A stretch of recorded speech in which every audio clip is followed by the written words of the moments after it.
pull off to the side of the road, I chuck my bike, and I curl into a ball and I start crying. We were dealing with such fatigue, I was falling asleep on the bike. I had to figure out and concentrate so intently to not fall asleep on the bike. And as you know, I ultimately did. On day 18, I lost the battle, and I fell asleep on my bike and crashed. And I had to start focusing on all the reasons and whys I was out there. I immigrated from another country, and I was going to live the American dream. Well, if you follow U.S. economics at all, in 2008, the mortgage sector got hit the hardest, and we lost everything. We fought and fought and fought, and they just continued to take and take and take until they took it all. It's one of those moments where you can allow it to define you and continue to beat you down, or you can look at it as a blessing and a turning point. You know, my mother, I love her, and she always said to me, 10% of life is what happens to you, 90% of life is how you choose to react to it. And for me, it was the greatest thing that ever happened to me. Wow. To hit that rock bottom, because I would have never made the shift that we did. And by themselves, one reason was not enough for me to get back on my bike and do 20 more Ironmans. But as I started going through the list of everything that I was doing and why I was doing it, it's interesting because I would gather them all together, and I'd focus on this big ball. A good example is my daughter. She wanted to do gymnastics, and about halfway through she was like, "This is too hard," and I was like, I don't care. You got to see it through, and she did, and she advanced so quickly and started to see success. She loves it. She stayed in it. It's something she said she was going to do, and she needed to see that through.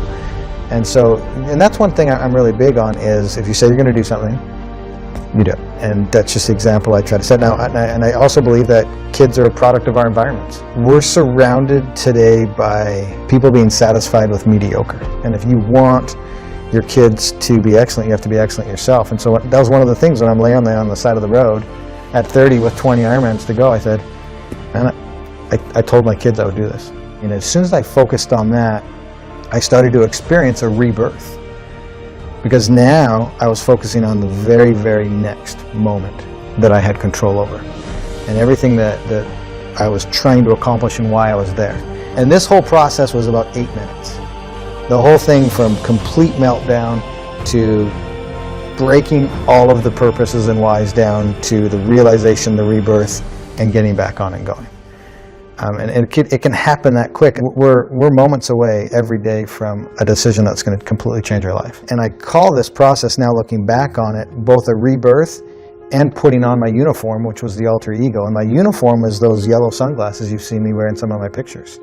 And when I put those glasses on, that's when the Iron Cowboy comes out. And that dude is a bad, bad man. And there's nothing that's going to get in his way. And I do a lot of speaking from stage now, and I want to encourage people to find whatever their uniform is, find whatever their alter ego is. Because when you discover that and how to flip that switch, that's when nothing gets in your way. And that's where you shift your focus and you realize what your purpose is. And I knew if I had the courage to get back on my bike and finish that day and then do the 20 more, my life would be different. One of the biggest questions I get is, how do I become mentally tough? One of the biggest things I try to get people to do is back down off the inspiration and let's build a foundation. You almost have to take the huge goal and shelf it. Don't forget about it, but shelf it and now focus on everything that's small to get there. The moment you realize the next step isn't going to kill you, and that next step is the first step to evolving, changing, growing, and learning, and becoming literally the best version of yourself, that's the most beautiful thing. It's not going to kill you. And putting yourself in the game, you're giving yourself an opportunity to achieve something that everybody else said was impossible.